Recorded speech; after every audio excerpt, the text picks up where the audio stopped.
Hola a todos, sean bienvenidos y bienvenidas a este primer FAD Conecta.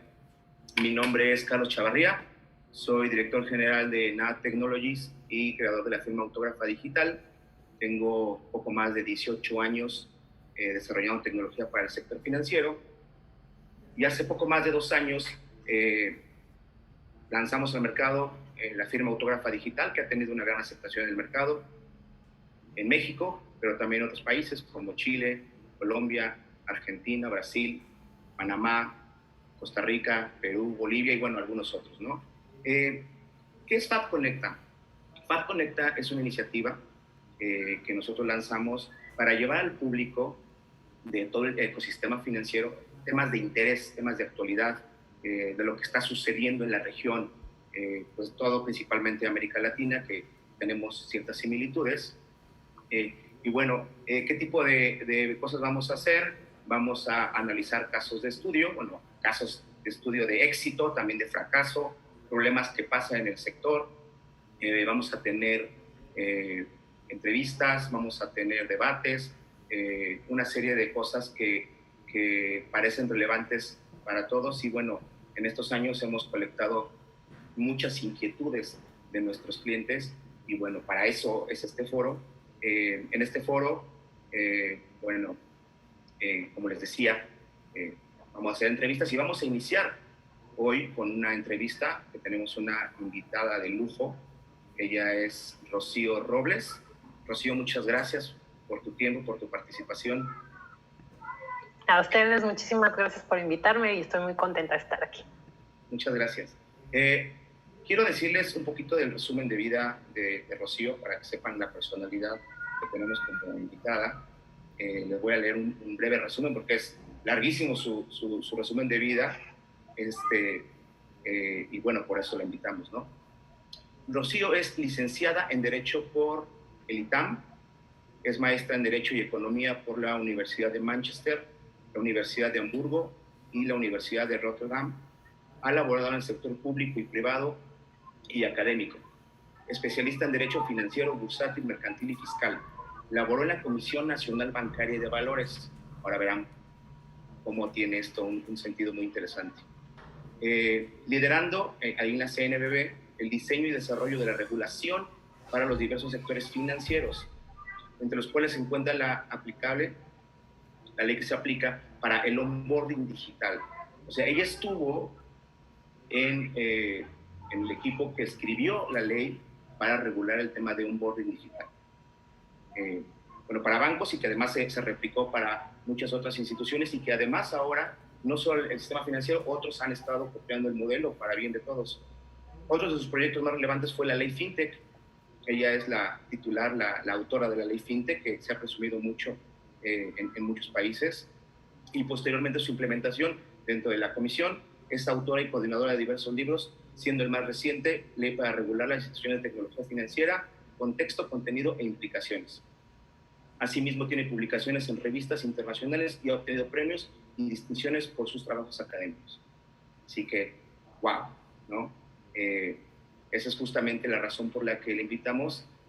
Rocío, pues es extraordinario tu currículum. Repito, muchas gracias por estar aquí. De nuevo, gracias a ustedes.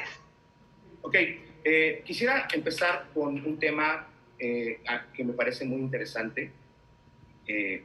Y esto es porque nos hemos encontrado que muchas instituciones que tienen sedes en otros países como Estados Unidos, Inglaterra, etcétera, cuando llegan a países como México, países de la región, se encuentran con que no pueden operar como lo hacen allá, ¿no? Además que, por ejemplo, en Estados Unidos pues ponen sus iniciales en un papel y eso es válido.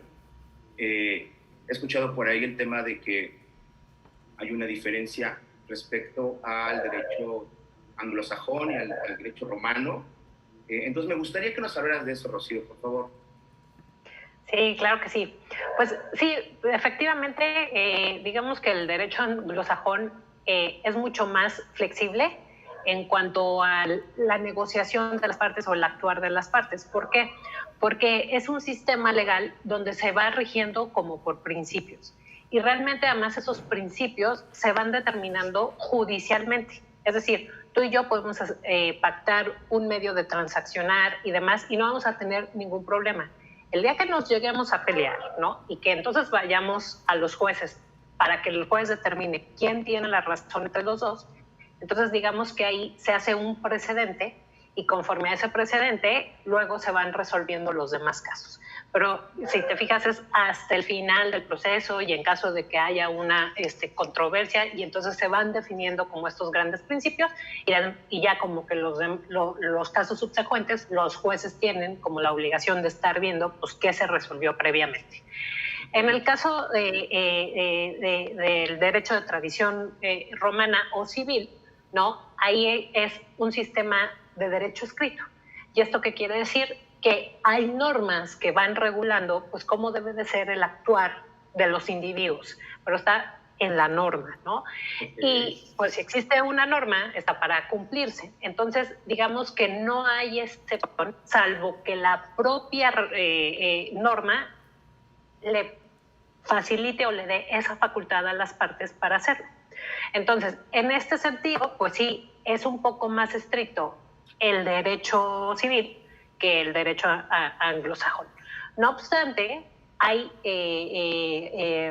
en nuestro mismo Código Civil está así reconocido que los derechos privados incluso sí podrían ser renunciables, siempre, claro, que no vaya en contra de preceptos de la ley o que afecten a terceros. Y entonces en ese sentido es donde cabe esta flexibilidad que da el derecho anglosajón en el caso en específico mexicano o de cualquier otro país de tradición de derecho civil. Ok, déjame ver si entiendo bien. En el derecho anglosajón no hay que demostrar nada, no hay que hacer cosas previas, obligatoriamente, digamos, hasta que existe una controversia. Y en el derecho romano es lo contrario. Tienes que primero poner los antecedentes, o sea, sembrar las piezas que vas a armar por si en algún momento tienes un problema. Exactamente. Es decir, lo que va a hacer el juez ya al final es verificar que si se cumplió la norma, lo que dice respecto de lo que pasó en la realidad, ¿no? Pero digamos que ya hay una receta de cocina de cómo se tuvieron que haber hecho las cosas. Y esto cambia todo, ¿no? Porque, pues bueno, si quieres hacer un emprendimiento en Estados Unidos, pues haces lo mínimo indispensable para operar. Aquí en la región no. Aquí tienes que primero hablarles a los abogados, estudiar la ley, ver la regulación y después ver si lo que tú quieres hacer se puede hacer o no se puede hacer. ¿Es correcto? Exactamente, exactamente. ¿Qué países, por ejemplo, tienen como base el derecho romano? Pues obviamente nosotros, España, pues de ahí viene nuestra tradición jurídica, prácticamente todo Latinoamérica, ¿no? Y pues bueno, algún otro país europeo que se me haya ido. Hay otros que son un poco mixtos, como el caso de Países Bajos, pero de ahí, pues Estados Unidos, Reino Unido, tienen un sistema anglosajón, que es sistema por precedentes, ¿no? Creo que también Portugal e Italia, ¿no? Y bueno, Brasil. Italia, claro, porque pues es derecho romano. O sea, proviene de ese tema, ¿no? Como la historia, me parece muy interesante, cómo la historia nos lleva a una situación que hoy nos pone en ciertas dificultades para operar nuestros negocios, las empresas, ¿no? Oye, la siguiente pregunta es, ¿qué hay de cierto, ya pensando en el derecho que nos corresponde, principalmente a todo el foro de América Latina con el que estamos participando hoy, los invitados, ¿qué hay de cierto que las personas físicas y morales, o naturales y morales, como se le dice en otros países de la región, podemos hacer todo lo que deseemos siempre y cuando no esté prohibido? O sea, eso es un principio de derecho general y eso es así. Es decir, tú eres libre, ¿no? Y gozas de esta voluntad de someterte a los contratos que quieras, de regular tu actividad diaria, pues, como tú lo digas, siempre y cuando no haya algo que te restrinja. Y generalmente lo que hace el derecho es que esas prohibiciones vienen pues cuando se está afectando a un derecho de tercero o hay un interés público que proteger. Y ese es, por ejemplo, el caso de los servicios regulados, ¿no? En los servicios regulados, en teoría, hay un principio detrás que el Estado está intentando proteger, hay un interés que el Estado le interesa proteger, y entonces pone una serie de restricciones para que se desarrollen esas actividades. Pero fuera de esos servicios regulados, ese es el principio general. O sea, nosotros podemos actuar y somos libres de pactar y obligarnos en la manera que nosotros queramos, siempre y cuando pues, no hagamos algo en contra de la ley o, dice el Código Civil, contra las buenas costumbres, ¿no? Okay. O sea, por ejemplo, no podríamos pactar nuestra propia esclavitud, ¿no? Eso sería algo nulo, ¿no? O cuestiones de orden público, que es pues este es el derecho de la libertad, ¿no? Atentaríamos con eso si pactáramos nuestra propia esclavitud. Entonces, esas son como las únicas limitantes a esta libre voluntad que tenemos, libre albedrío que tenemos. Ok, a ver, entonces, si yo soy una institución financiera no regulada, podría hacer cualquier cosa que no esté prohibida en la ley. En principio sí, aunque hay pocas entidades financieras. De hecho, en el caso mexicano solamente hay una entidad financiera que incluso así se llama, ¿no? No regulada. Y no regulada entre comillas, porque sí tiene un régimen, por ejemplo, de prevención del lavado de dinero, que además incluye todas estas reglas de cómo se identifican a los clientes de esa entidad financiera. Okay. Entonces, difícilmente hay entidades financieras no reguladas, ¿no? Aquí en México así le pusimos como para hacer una diferenciación entre que la intervención de las autoridades financieras, ¿no?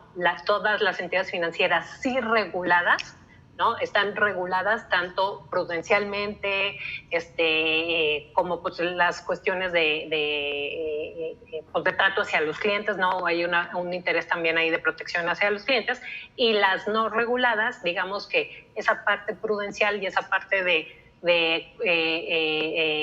pues ahora sí, de la operatividad interna del día a día, pues las autoridades prácticamente no se meten.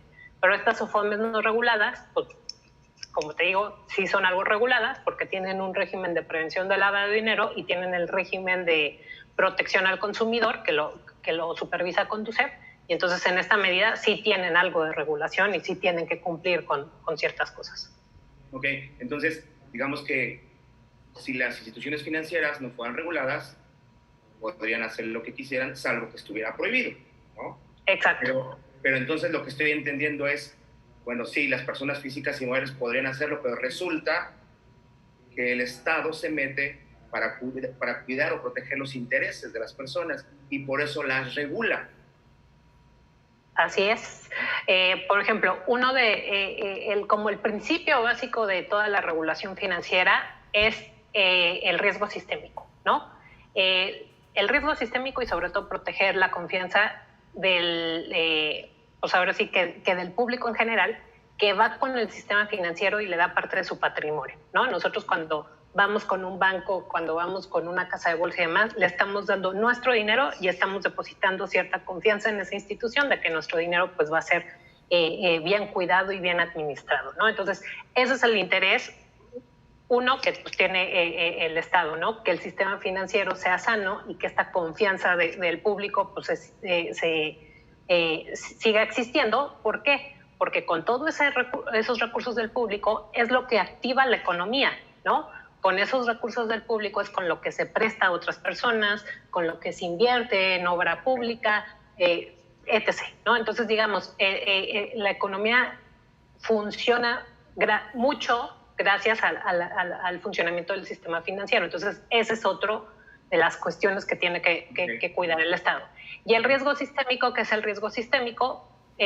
Cuando el problema en el sistema financiero es que cuando una entidad quiebra, digamos que sí va a perjudicar, pues obviamente hacia su clientela, ¿no? Entonces va a perjudicar a su clientela, pero el problema es que entre los bancos están interrelacionados. unos a otros se prestan, tienen financiamientos, tienen una serie de operaciones. Entonces, si un jugador muy grande quiebra, puede tener un efecto dominó y hacer que otras entidades financieras también entren en problemas de solvencia. Entonces, ese es el riesgo sistémico, y eso es otro como de los ejes principales de la regulación financiera. Entonces, ya aterrizándolo más, todo este relajo, ¿no? Digamos que al regulador sí le interesa en temas, por ejemplo, de contratación digital, que las entidades financieras sí lo hagan de una manera, digamos, efectiva. ¿Por qué? Porque si le están prestando a gente a través de Internet, pues a través de Internet hay muchísimo anonimato, ¿no? ¿Cómo te cercioras que la persona que está detrás es realmente quien dice ser? Además de la selección adversa que gozan normalmente todos nosotros, ¿no? Si vamos a ser buenos pagadores o no, ¿no? Eso digo en físico y en no presencial, pero sobre todo la identidad. Entonces, si las autoridades no cuidan eso en las instituciones financieras, pues tendrían, digamos, desfalcos grandísimos, ¿no? Porque dan el dinero, lo prestan y ese pues simplemente nunca paga. Pero todos esos recursos pues son justo los de los ahorradores. Entonces, por eso hay un interés en las autoridades financieras de cuidar este tipo de aspectos. Okay. Oye, ¿y qué pasa? Bueno, vamos obviamente al tema del onboarding digital, no presencial y esto, ¿no? Pero antes de eso, es un tema muy recurrente que nos preguntan nuestros clientes. ¿Qué pasa si la regulación no habla de algo que desean hacer? O sea, y eso no solamente en México, ¿no? En América Latina, en todos lados hemos encontrado lo mismo. A ver, y estos son casos que he escuchado muchas veces. A ver, Carlos, pero ¿dónde dice que sí puedo hacer eso? No dice eso, no existe. ¿Por qué? Porque en tu país no lo han hecho, o incluso en México para ciertos temas, ¿no? El tema de la videograbación, por ejemplo, que no existe en ningún lado, etc. Pero mi pregunta es, ya está el regulador, ya está la regulación. ¿Qué pasa si un banco, una aseguradora, casa de bolsa, fintech, o sea, quiere hacer algo, pero la regulación no habla de ello? No existe un dato sobre ello. ¿Cuál debería ser el actuar de esas instituciones financieras? Sí, mira, aquí depende mucho de cuál sea esa omisión, ¿no? Por lo menos en el sistema financiero mexicano, lo que hacen es que todas las entidades financieras tienen un catálogo cerrado de operaciones. ¿Y esto qué quiere decir? Que lo que no está, un poquito al revés de lo que estábamos diciendo, ¿no? Por ser reguladas, lo que no está expresamente en ese catálogo de actividades se entiende por prohibido. Entonces, supongamos que fuera un banco, pues si en el artículo 46 de la LIC no viene realizar inversiones, no sé, voy a inventar, con criptomonedas, el banco no lo podría hacer. ¿Por qué? Porque no está en ese catálogo de operaciones. Pero esas son operaciones, actividades, digamos, del día a día. Supongamos, quieren contratar un servicio de nube y supongamos que no dice nada la regulación, ¿no? Entonces, en ese caso, las propias leyes financieras sí tienen términos supletorios, es decir, lo que no está en la ley de instituciones de crédito, entonces vete a la legislación mercantil. Y entonces hay que buscar qué dice el Código de Comercio, ¿no? O cualquier otra ley mercantil. Y si incluso la ley mercantil no tiene nada, entonces vete a la parte del Código Civil. Y si de plano no encuentras nada en el Código Civil, que ya a esas alturas es algo extraño, rígete por los usos y costumbres bancarios. Eso es lo que dice la ley, ¿no? Bueno. Entonces, digamos, si fuera algo así de contratar nube o incluso de usar firmas autógrafas, lo que un banco debe de hacer es ir a buscar estas legislaciones supletorias. Y en ese sentido, sí lo tendrían prohibido. Generalmente, pues todas las entidades financieras lo que procuran es estar informando a su regulador de las cosas que van a hacer, ¿no? Pero con ese sustento, ¿no? De, oye, pues mira, la ley de instituciones de crédito propiamente no dice nada, pero este ordenamiento que es supletorio sí lo dice y aquí nos lo permite, ¿no? Y entonces podemos hacer tal cosa. Y en los casos, por ejemplo, de temas muy novedosos, no sé, como la firma autógrafa digital, pero no para clavarme en eso, sino, por ejemplo, la huella por foto para validación en los registros civiles, o RENAPERS, o INES. Yo recuerdo que en México no se hablaba de ello, ¿no? Ya sé que se resolvió, pero ¿qué pasa en los países donde esto completamente nuevo, e incluso platicamos con la Superintendencia de Colombia y dicen, no, pues no tengo la menor idea de qué estás hablando porque no lo conocía, ¿no? Y esto, no, o sea, eso es un botón de muestra, ¿no? Pero hay muchos casos de cositas de tecnología que, pues no, o sea, el regulador no los conoce porque, pues ni nosotros los conocíamos, ¿no? O sea, que van saliendo en el día a día. Con esas nuevas videoconferencias, ¿no? ¿Qué pasa cuando no está eso? ¿Cuál sería el mecanismo para sí poder utilizar ese tipo de tecnologías? Pues mira, ahora sí que echándole un comercial a la ley FinTech, ¿no? Justo en la ley FinTech se incorporó la figura de modelos novedosos. Y entonces, como en la parte de modelos novedosos, tanto las entidades financieras reguladas como las no reguladas pueden hacer uso de tecnología de manera que nadie lo ha usado nunca, ¿no? Y lo bonito de esto es que temporalmente las autoridades te dan autorización para que pruebes en el mercado real, o sea, con clientes reales, ¿no? Pues este uso de la tecnología. Y entonces, de esa manera, se abre un diálogo directo, incluso con el regulador, la tecnología y pues la propia entidad financiera, de ver cómo funcionan estas tecnologías y qué riesgos traen asociados, ¿no? Porque lo están viendo directamente. Claro. Y entonces, supongamos que ya acaba el periodo de pruebas y entonces el regulador pues dice, no, pues esto sí demostró que es una tecnología que digamos no tiene riesgo o que tendrá algunos riesgos y entonces para mitigar esos riesgos le pongo estos requisitos regulatorios. Entonces, es una herramienta pues súper poderosa porque lo que sucedía antes de que no existiera esta figura era, pues, que el regulador, digamos, o sea, la entidad financiera se lanzara a usar esa tecnología, que el regulador viera el uso de esa tecnología, pero de una manera más tardía, es decir, cuando ya pasó algo, ¿no? Cuando algo reventó y demás, no lo conocía, o simplemente que el regulador, también por miedo a lo desconocido, hubiera prohibido, ¿no? Que se usara eso. Entonces, digamos que pues, eso sí es un retroceso. Pero esta figura pues, abre esta posibilidad, ¿no? De que se estén probando en ambientes limitados y todo, pues estas nuevas tecnologías y el regulador pues también va aprendiendo a través de ello. Está fenomenal, ¿no? O sea, lo que yo entiendo es, a ver, estás haciendo una cosa rara, diferente, nueva, no cerramos, vente a modelos novedosos, metes el instrumento como un modelo novedoso, lo pruebas, lo validas, la autoridad y todo, y si ven que el riesgo es controlado, se puede lanzar, ¿no? Exacto, y ya lo masivo. Ajá, pero es en México, ¿no? Para la gente que está conectada en América Latina, no sé, con la experiencia que hemos tenido en México, también hay posibilidades de solicitar autorizaciones específicas para ciertas cosas con esos reguladores.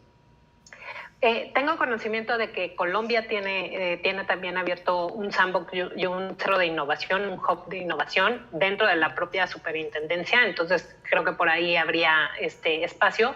Y Brasil también acaba de lanzar su sandbox, ¿no?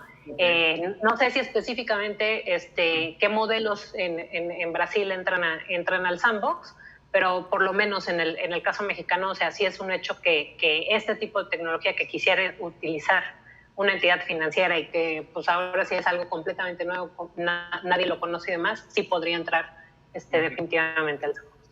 Pero, por ejemplo, ¿qué pasaba antes de que Rocío Robles escribiera la ley FinTech?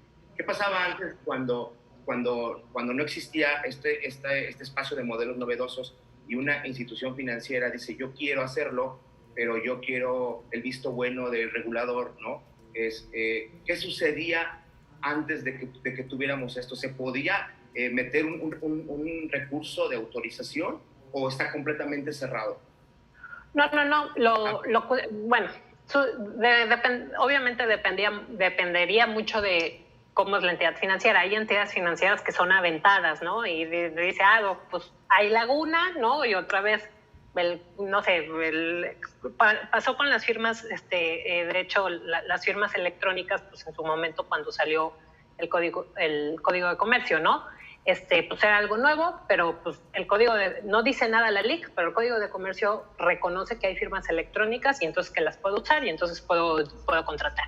Y se iban y sin ni siquiera avisar al regulador. Había otros que eran como más precavidos, ¿no? Que iban y sí, como que le preguntaban a la comisión, oye, ¿puedo usar esto? Y generalmente lo que la comisión contestaba en esos casos es que yo no tengo facultades para regular cómo tú contratas.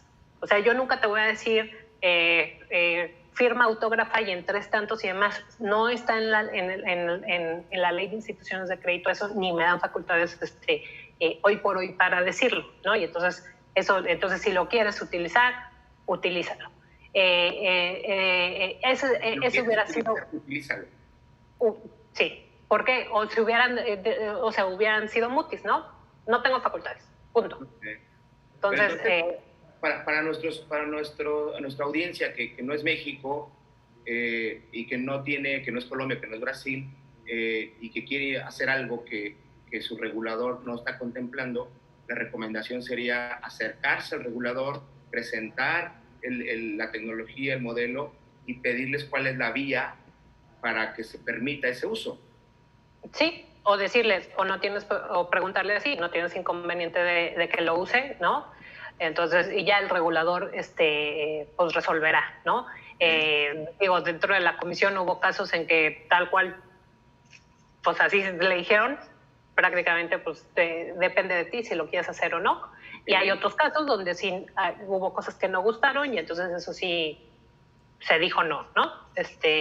Entonces ha habido de todo. Pero además, ese decir no, pues siempre tuvo que haber estado fundamentado, ¿no? O sea, con algún sustento legal como para decir eso no se debe o por estas razones no lo puedes hacer de esta manera, ¿no? Sí, yo creo que este tema insisto, para estos países que no es Colombia, Brasil, México, pues es sumamente relevante porque pues en estos lugares que hemos estado, pues hay todos estos cuestionamientos y los contralores o los abogados de estos bancos, aseguradoras, etcétera, dicen, ¿sabes qué? Es que no hay antecedentes, ¿no? Entonces, se ponen en una disyuntiva donde la gente de producto dice, es que yo quiero esta tecnología, y la gente de legal parecen como stalkers, ¿no? Que dicen, ¿sabes qué? Pues en ningún lado de la ley está, entonces por eso no lo debes usar, no lo puedes usar, ¿no?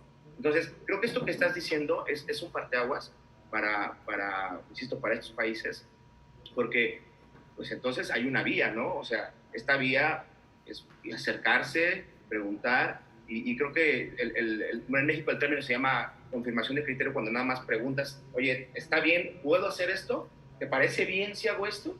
¿Correcto? Uh-huh. Y si no, pues ya se seguirá un proceso de autorización o de revisión o de lo que sea. Pero en principio me parece que la respuesta es muy buena para los que la tenemos, y para los que no lo tienen, a ver, eso no es un impedimento para operar.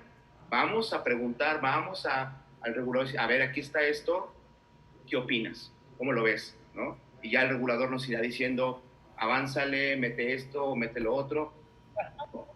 Sí, o te pedirá pruebas, ¿no? A ver, pues, no sé, pruébame que esta tecnología es segura, ¿no? Pruébame que esta tecnología es fiable o que tiene niveles aceptables de eficacia, ¿no? Entonces, ya va a depender mucho de la entidad y de su proveedor, ¿no? Pues de acreditar ese tipo de cosas para dejar tranquilo al regulador. Claro. Bueno, y ahora ya entrando al tema de onboarding digital en específico, bueno, pues la situación ha sido contundente en este momento del COVID y la pandemia, ¿no? Desafortunadamente, pues hay cosas terribles que están pasando en el mundo, pero también, pues siempre las crisis nos exigen encontrar soluciones, innovar. En este caso, pues el onboarding 100% digital había sido un tema que las instituciones financieras lo tenían en la mente, ¿no? Decían, sí, está padre, está interesante, lo vamos a hacer en algún momento, pero pues tengo ahí mis 14,000 sucursales y mis ejecutivos y mis PCs con mis sistemas ahí de toda la vida. No es la gran... no llevo prisa con ese tema. Cuando en marzo, que más o menos fueron las fechas donde llegó América, más o menos, ¿no? Febrero, marzo, que empezaron a prohibir salir a la calle, bueno, todo el ecosistema financiero se puso en jaque. Tenemos, no sé, 70 clientes en México, en varios países que las llamadas constantes de, a ver, ¿qué tienes para onboarding 100% digital, ¿no?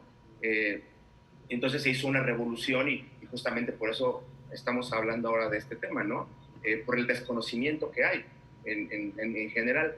Entonces, suponiendo que ahora toda la audiencia, que todas las instituciones financieras en América Latina quisieran hacer contratación 100% digital, ¿cuál es el referente mexicano de la regulación en este sentido? O sea, a ver, el banco A o la financiera B, lo que sea, quiere hacer un proceso 100% digital. ¿Cuál es la regulación? ¿Qué tienen que cumplir o cuál es el proceso? Sí, mira, nada más un poquito de antecedentes. Okay. El primer onboarding, digamos, 100% digital que se reguló fue para las instituciones de crédito, es decir, para los bancos mexicanos, ¿no? Y se reguló, digo, obviamente en esos momentos no había pandemia ni nada, la regulación creo que salió en 2016, y se reguló porque había temas fuertes de robo de identidad, tanto físicos, temas fuertes de robo de identidad, ¿no? Tanto físicos, o sea, tanto presenciales, ¿no? Como los pocos que se animaban a hacer onboardings digitales. Entonces, como que lo que se quería atacar era justo esto, el robo de identidad. Pero cuando estábamos desarrollando la regla, fue cuando dijimos, no nos podemos acotar solo a lo presencial, porque justo lo que viene es todo lo no presencial, ¿no? Ya en ese momento ya existían las fintech, ya existía también y se podía ver un cambio generacional que se está viniendo. Ahorita los millennials y la generación Z y bueno, todos los demás ya prácticamente nacieron en la tecnología y entonces ellos lo que buscan es procesos rápidos y fáciles de implementar, ¿no? Eso de, o sea, que había hasta encuestas chistosas que presentaban las propias fintech de que pues estas generaciones prefieren ir al dentista antes que ir a una sucursal bancaria, ¿no? Entonces, o sea, son ya cambios que vienen en la propia demanda de servicios financieros y pocos bancos han entendido eso, ¿no? Ahorita, como tú bien lo dices, pues por el COVID ya vieron que tener un proceso digital es indispensable, sobre todo en estos momentos. Entonces, que si lo tuvieran que hacer, pues el referente es la regulación que se sacó para bancos en ese momento. Ahora, esa regulación no es perfecta, ¿no? Y ahora sí que como coordinadora y líder del diseño de esa regla no es perfecta.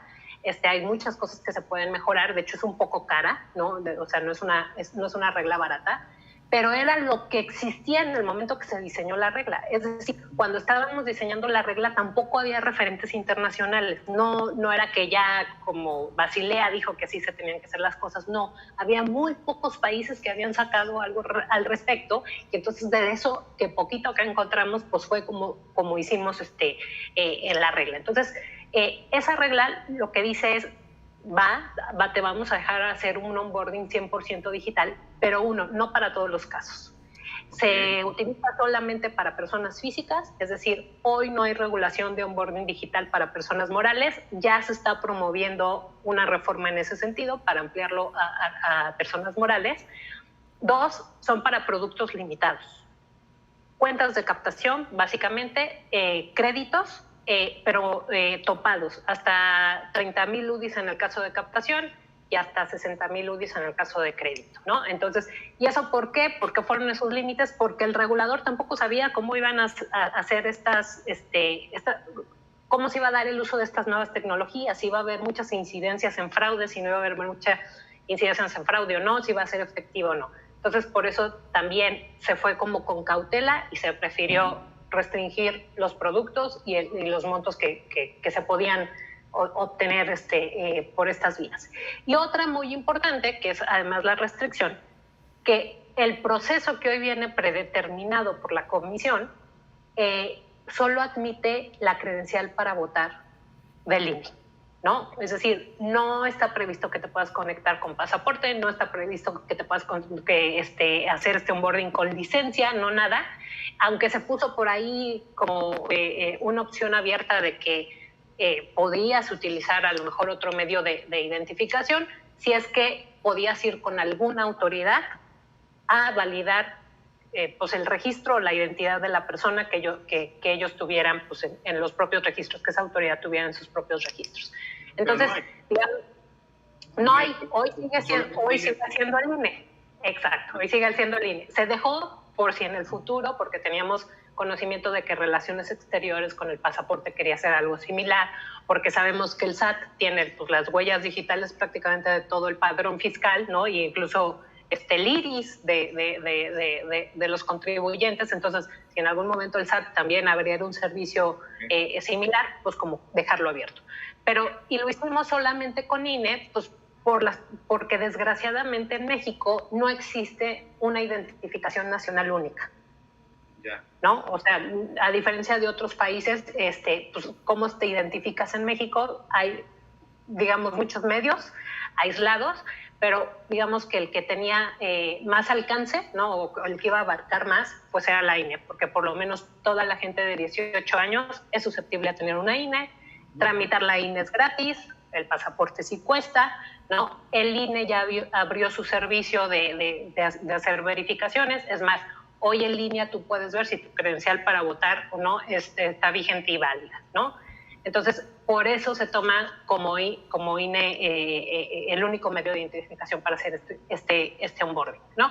Y bueno, ya esa misma regla regula una secuencia de pasos que deben de seguirse, tanto antes de la entrevista como durante la entrevista, pone ciertos requisitos de imagen, de sonido, ¿no? Que te permitan conocer o identificar plenamente al individuo que se está entrevistando, y esa regla prácticamente la agarra la Secretaría de Hacienda y Crédito Público y la replica para todos los demás sectores en las reglas de prevención del lavado de dinero, o sea, en las reglas que te dicen cómo identificar y conocer a tu cliente. Entonces, esa regla se replica y con las mismas características, ¿no? Solo para personas físicas, solo usando INE y también con los montos limitados, ¿no? Los montos varían de sector a sector, pero casi todos los dejaron en las 30,000 UDIs en caso de captación y en créditos en 60,000.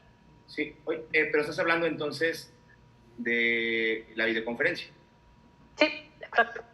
O sea, una videoconferencia en línea, presentar la identificación, validarla, ver que sí es, grabar preguntas, etcétera, y resguardarlos, ¿no? Sí, o sea, digo, para los que no conocen la regla, como el proceso que es el solicitante, la persona que quiere abrir el crédito, manda un formulario previo, ¿no? Donde prácticamente llena todos los requisitos que le pide la regla de identificación de clientes, ¿no? Sus nombres generales, su fecha de nacimiento, género, domicilio, lo que sea.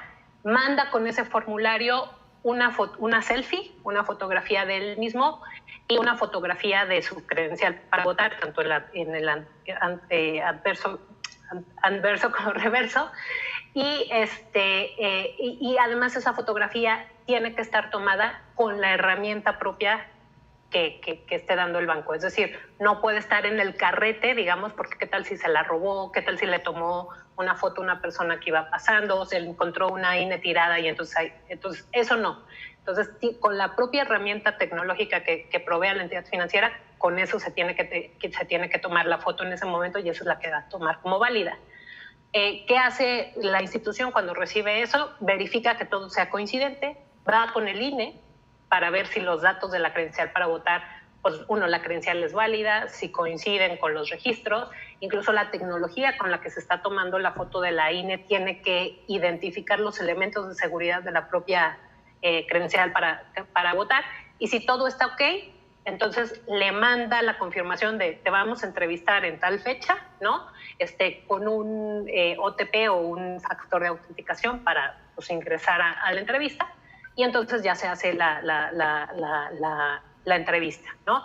¿En qué estará la regla? Que hoy parece que sí o sí tiene que haber del otro lado un operador del banco, ¿no? Entonces, eso pues resulta oneroso. Entonces, se están haciendo ahí esfuerzos para que sean incluso con cuestionarios automatizados. Es decir, tú te metes a una aplicación donde sabes que te están grabando, pero te van saliendo las preguntas y entonces tú las vas contestando. O sea, es un cuestionario automatizado, pero pues en línea tú ves cómo se está grabando y cómo estás contestando, ¿no? Y qué se tiene que preguntar durante la entrevista, ahora sí que es libre para todas las entidades financieras. Obviamente tienen que verificar las cuestiones de identidad y demás, pero sí tienen que hacer preguntas en relación con el origen de recursos, sus actividades cotidianas, o sea, todo lo que ya implica la regla de prevención del lavado de dinero, la pueden hacer. Incluso a través de este medio podría, digamos, certificarse que se está haciendo una contratación del producto, ¿no? Es decir, de alguna manera el banco tiene que darle a conocer previamente pues, el contrato al que se está obligando, pero el Código Civil, y es lo que te digo, ¿no? En la ley de instituciones de crédito propiamente no vas a encontrar cómo se debe contratar una cuenta de captación, pero el Código Civil sí dice que los consentimientos que den las personas al contratar pues pueden ser expresos a través de medios verbalmente pues y a través de medios electrónicos. Entonces, si tienes ahora sí que la imagen de un individuo diciendo sí, acepto someterme al contrato, bla, bla, bla, bla, bla, pues qué más consentimiento expreso existe, Claro, ¿no? claro. Entonces, y eso es perfectamente válido bajo nuestro derecho civil. Entonces, eso incluso lo podrían llegar a hacer. La regla propiamente de bancos no lo dice, aunque, por ejemplo, las de Hacienda sí. Las de Hacienda sí dice que ese consentimiento que otorgue el cliente se va a entender como válido y al 100% de que contrató, ¿no? De que dijo sí al contratar. Y obviamente ya acabando eso, pues se supone que ya se formaliza la identificación del cliente, ¿no? A lo mejor ya después la institución le manda el contrato o si contrata a través de la videoconferencia, ya dependerá de cada institución y digamos que ahí se acabó el proceso, ¿no? Okay. Entonces, la regulación propiamente pide una videoconferencia. Estas propuestas como la que nosotros presentamos, creo que estabas en la CNBB todavía cuando la presentamos por primera vez, es la videograbación en sustitución de la videoconferencia, ya va a ser posible. Sí, con de lo que tengo conocimiento, con lo que hoy están promoviendo de cambiar para esa regla, sí ya cuidaron como el aspecto de que se entienda que debe de haber un operador detrás, ¿no? Okay. Entonces, ¿Y tienes idea, tú que andas aquí en el MUD, ¿tú tienes idea de cuándo podría publicarse esto?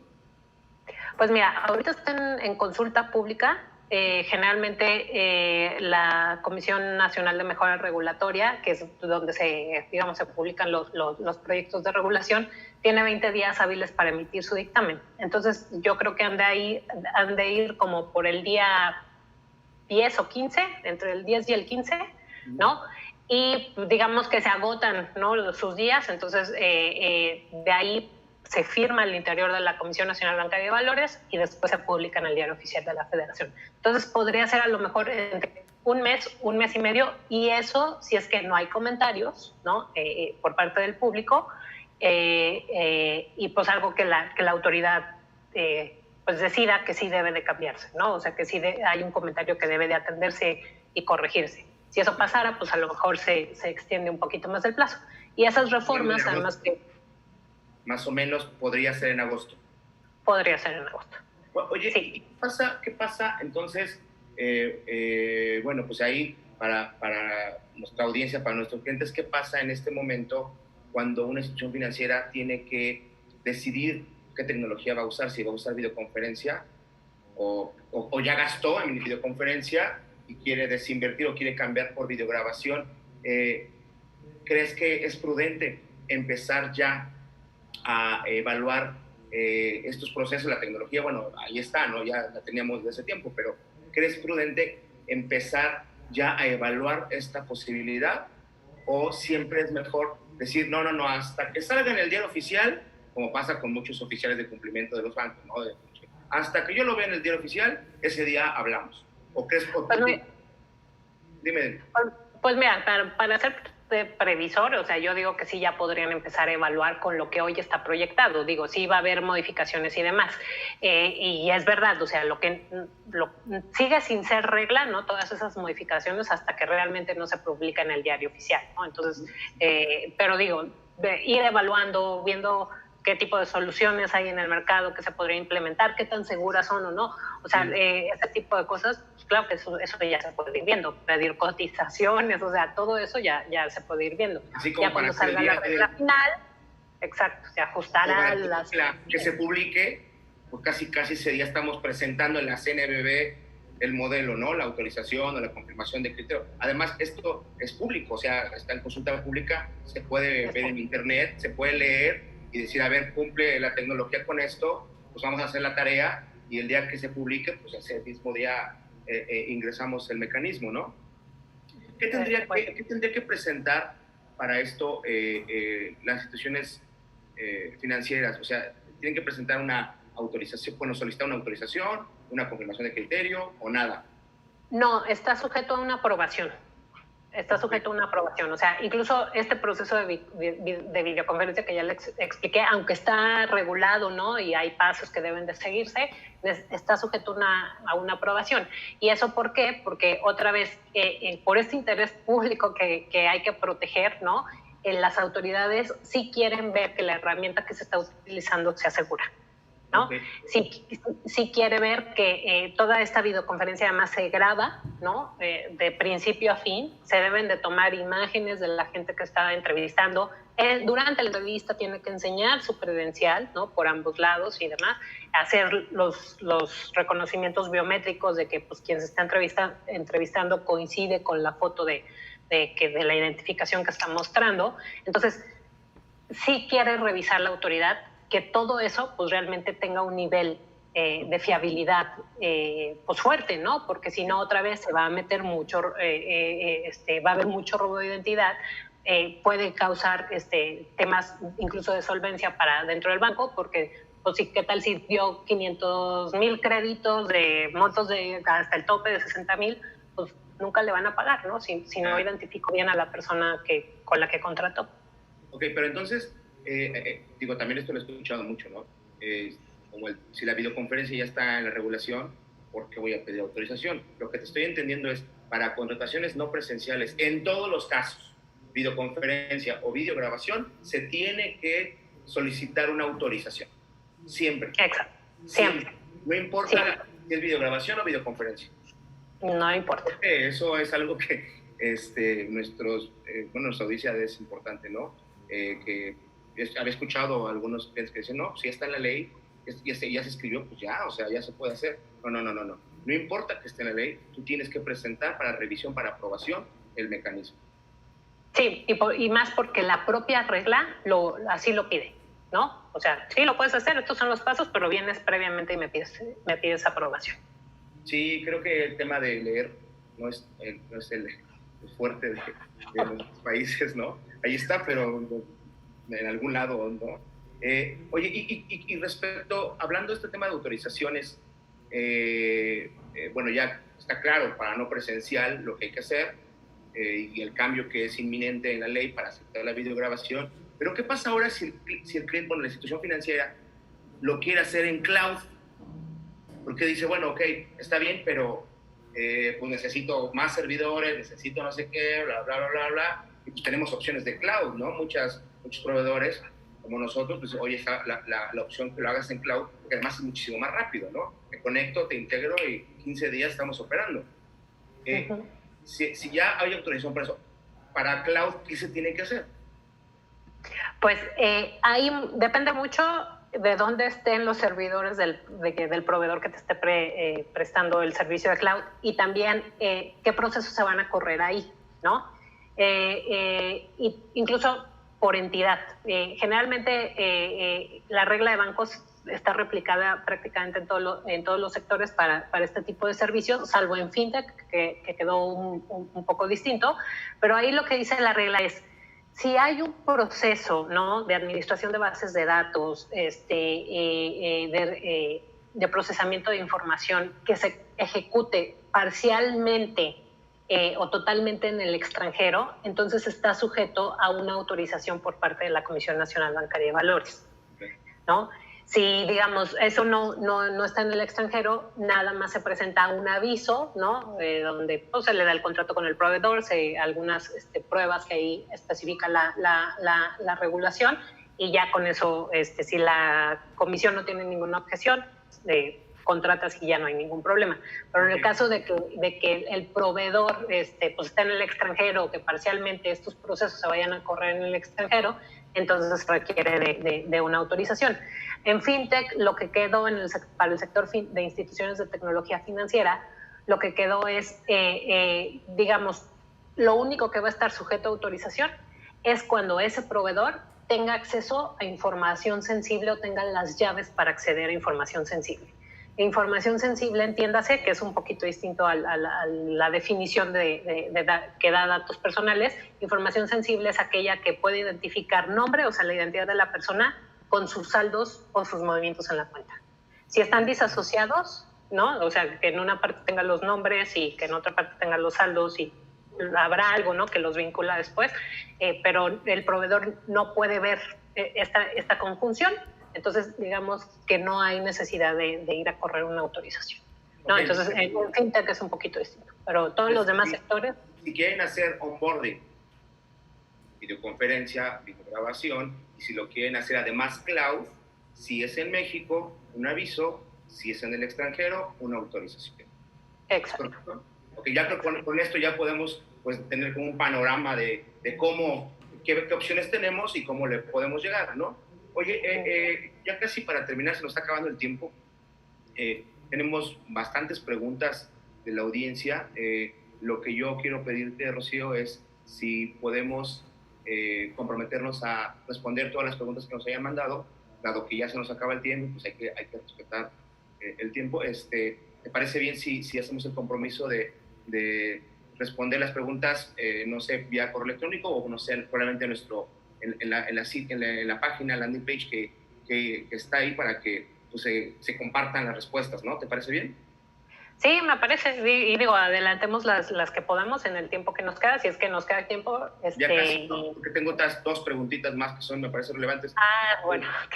Sí, te lo quería decir porque, como aviso, ¿no? Porque estamos viendo el reloj y para que lo sepamos. Solo son 2 preguntas más. Una es el tema del buró de crédito, círculo de crédito, las entidades, estas sociedades de información crediticia, que piden tradicionalmente la firma en papel o la firma autógrafa, que bueno, tenemos un proceso digital, pero en papel tengo que hacer la firma, ¿no? Y también lo mismo con el INE, que ya para que consulte la información de la persona, pues tienes que tener un consentimiento firmado, ¿no? ¿Es posible hacerlo a través de medios digitales? Sí, sí es posible. Mira, en el caso del buró de crédito, el buró de crédito también es una entidad regulada, ¿no?, por las instituciones financieras, específicamente el Banco de México y la Comisión Nacional Bancaria de Valores.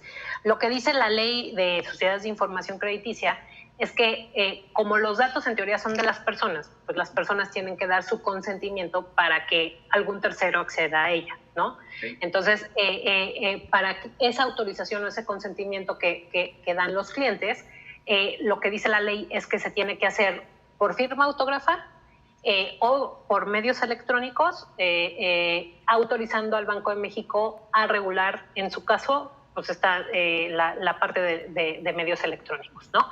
Entonces, digamos, para dar el consentimiento vía papel no habría problema. Para usar una firma autógrafa sobre un dispositivo general, un dispositivo electrónico, en mi opinión tampoco no habría problema. ¿Por qué? Porque es una firma autógrafa, al fin y al cabo, ¿no?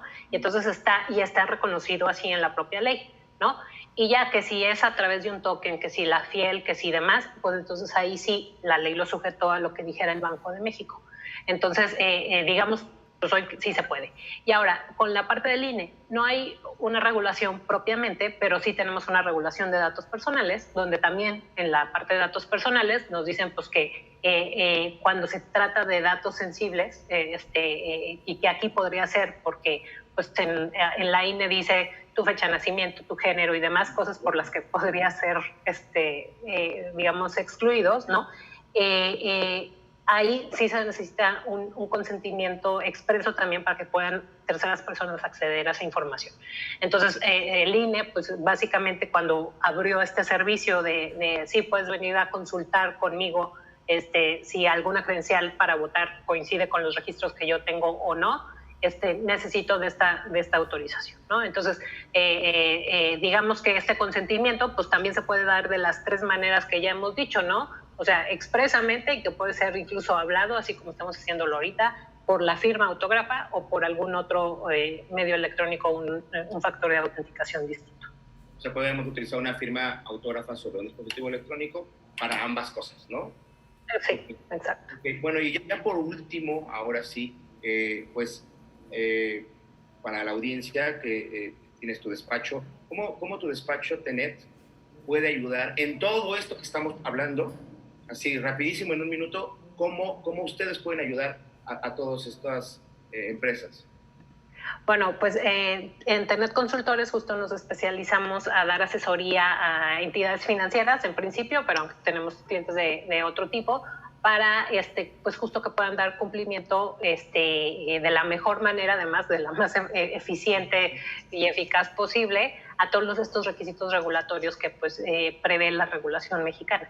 Entonces también pues estamos muy a la orden por si necesitan de nuestra asesoría y los vamos pues incluso acompañando, ¿no? Ahí depende de lo que quieran, desde solo los revisores, desde que elaboramos los documentos, los acompañamos ante las autoridades financieras si fuera necesario y demás, ¿no? Entonces eso... Me está diciendo aquí producción que si podemos darnos unos 3 minutos para preguntas, parece que la audiencia está preguntando cosas, pues tendremos que improvisar con el tiempo. No sé si tú tengas un inconveniente, yo pues, sí tengo un inconveniente, pero 5 minutos para atender esas preguntas no creo que haya algún problema. Adelante. 2, 3 preguntitas que nos echemos rapidísimo. Perfecto. A ver. Perfecto. A ver, dice Hugo López, si bien sabemos que la firma electrónica avanzada FIEL es irrepudiable, ¿qué complicaciones podrán surgir frente al uso de la tecnología como la firma digital en un contrato de crédito, en el caso de tener que llegar a un tipo de litigio y que el juez en materia se declare incompetente por no conocer el tema? ¿Qué probabilidad existe de que esto pase?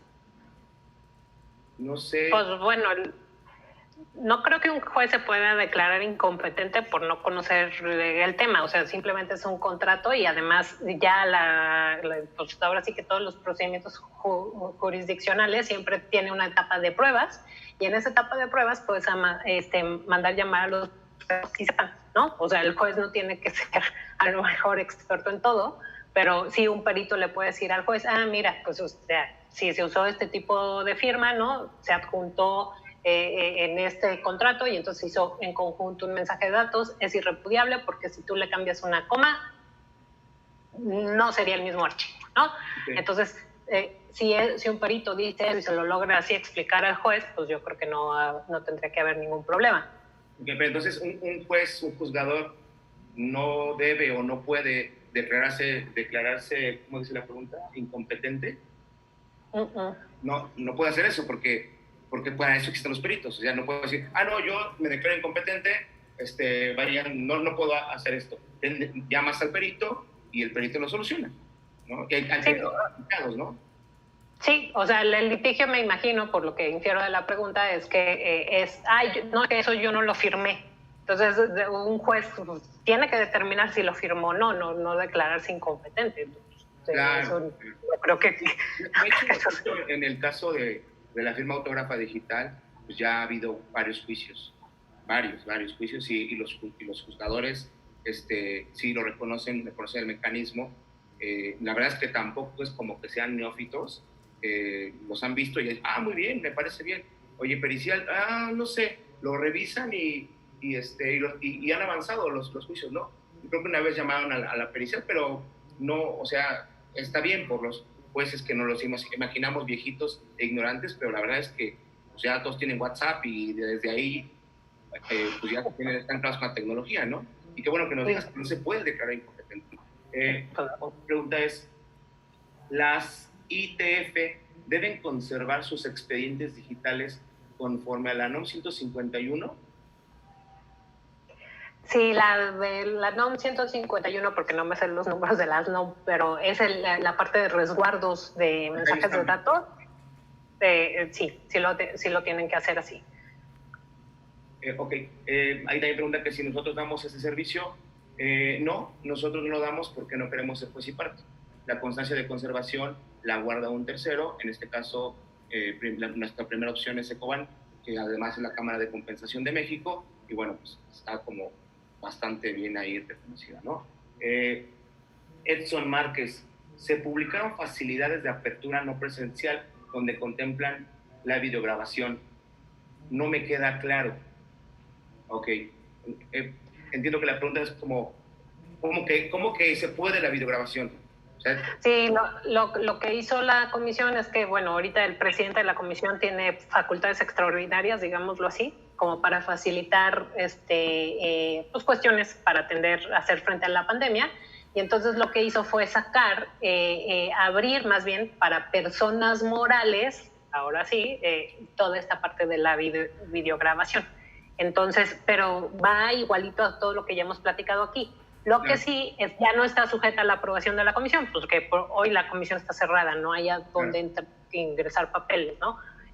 Bueno, ya están a punto de abrir para algunos temas. Pero entonces, digamos que nada más se le tiene que avisar a la comisión, voy a empezar a hacer videograbaciones para personas morales y estos son los puntos que tú me pediste cubrir, aquí te los muestro y te lanzas con eso, ¿no? Sí, yo pienso que a lo mejor la pregunta también tiene que ver con la publicación per se. O sea, porque como ya está publicado o no está publicado.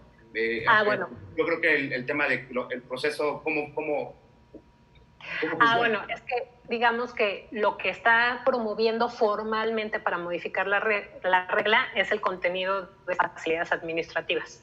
Entonces, digamos que hoy la regla está en vigor, ¿no? Como facilidad administrativa, y cuando se acabe la vigencia de esa facilidad administrativa ya estará reconocido en la regla formalmente. Ok, bueno, pues entonces yo creo que la respuesta es sí, está en la consulta pública, y ya después de la consulta pública se firma y se pone en el diario oficial, como se había dicho, ¿no? Ok, Otra pregunta rapidísimo.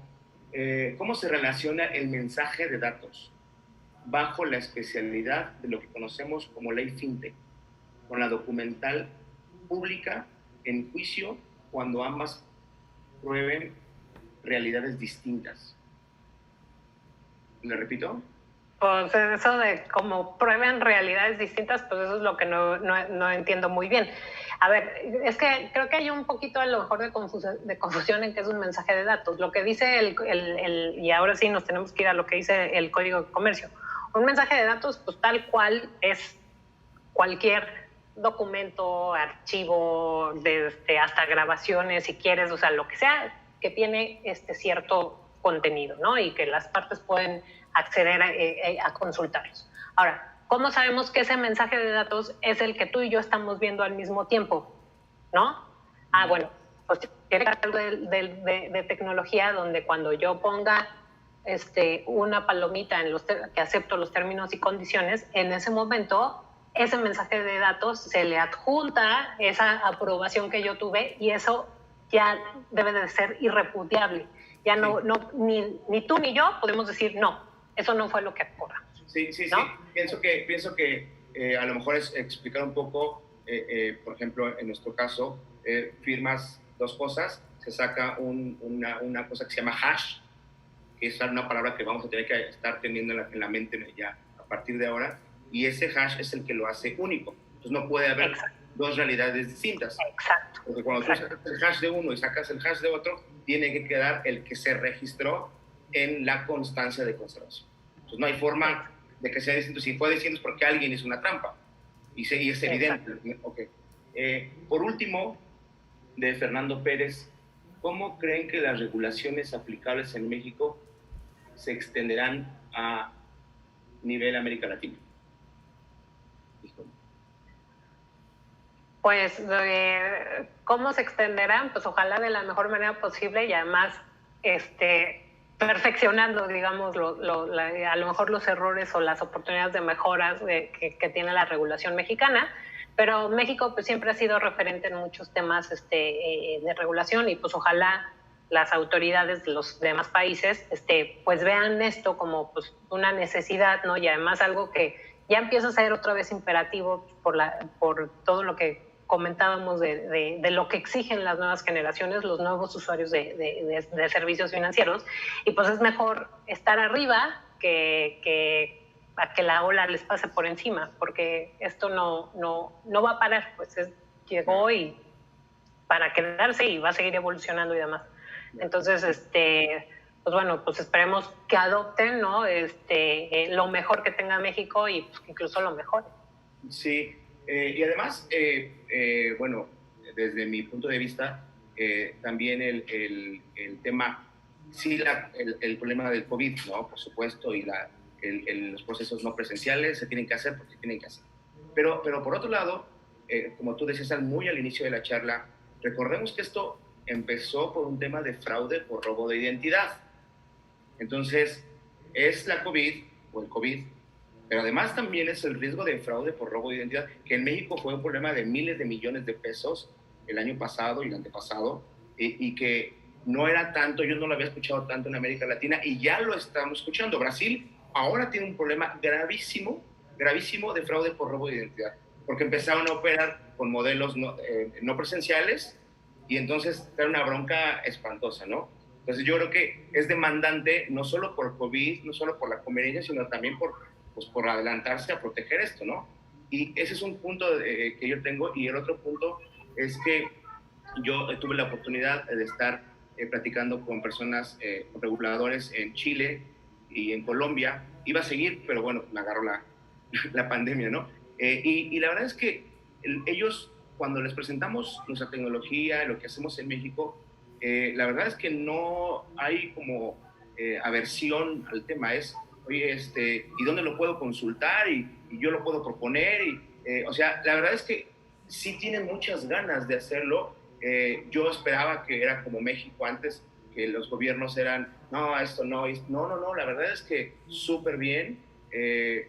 Ahí está la tecnología, los reguladores están acostumbrados a ver cosas nuevas, no es algo del otro planeta, y yo pienso, espero que la adopción en América Latina, en el resto de América Latina, pues sea veloz, y la verdad es que, pues para qué inventar el hilo negro, ¿no? Ahí está la regulación mexicana, si le sirve y si todo.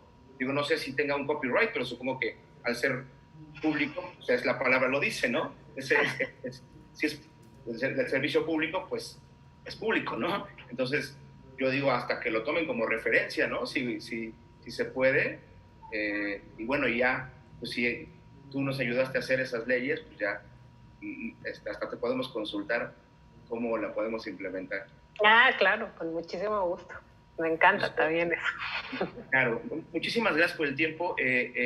A nuestra audiencia, muchísimas gracias. Les vamos a enviar la invitación para el siguiente foro.